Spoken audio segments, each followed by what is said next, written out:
ఉద్ధవ్ థాక్రే వేసిన ప్లాన్ అయితే ఫెయిల్ అయ్యింది. మహారాష్ట్రలో శాసనమండలి జరిగిన ఏదైతే ద్వైవార్షిక ఎన్నికల్లో అధికార మహాయుత కూటమి బీజేపీ, శివసేన, ఎన్సీపీ పోటీ చేసి 9 స్థానాలు గెలవడం, శివసేన, యూబీటీ, కాంగ్రెస్, ఎన్సీపీ, ఎస్పీఎల్తో కూడినటువంటి విపక్ష కూటమి సహా మహావికాస్ అగాడి అభ్యర్థులు 2 గెలుపొందారు. బీజేపీకి 5 వచ్చినాయి, శివసేనకు 2 వచ్చినాయి, ఎన్సీపీకి 2 వచ్చినాయి, శివసేన, యూబీటీకి 1, కాంగ్రెస్ 1 ఎమ్మెల్సీ స్థానాలు దక్కించుకున్నాయి.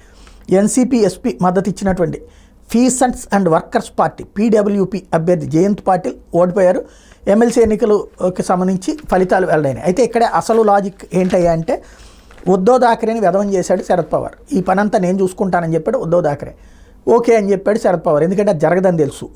ఇదివరకు మొన్నంటే ప్లానింగ్ ఫెయిల్ అయ్యింది, ఫడ్నవీసు వీళ్ళు ముగ్గురు కొట్టుకుసస్తున్నారు కాబట్టి ఆ టైంలో క్యాష్ చేసుకోగలిగాడు శరద్ పవార్. ఎప్పుడైతే ఇప్పుడు ఎమ్మెల్యే కోటా కాబట్టి ప్రజలను అయితే మనం కన్విన్స్ చేయగలం, కానీ ఎమ్మెల్యేలను కన్విన్స్ చేయడం కష్టం, ఇంకా టైం ఉంది కాబట్టి అన్నటువంటి రూట్లోనే ఉంటారు.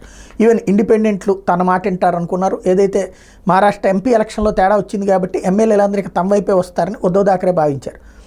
దానికి ఆయనకి ఆ స్వేచ్ఛ ఇచ్చేశాడు శరద్ పవార్. తీరా చూస్తే అందుకనినే వేరే అభ్యర్థిని పెట్టినా దెబ్బతిన్నటువంటి పరిస్థితి. ఓవరాల్గా చూస్తే ఉద్ధవ్ థాక్రే ప్లానింగ్ ఫెయిల్ అయింది.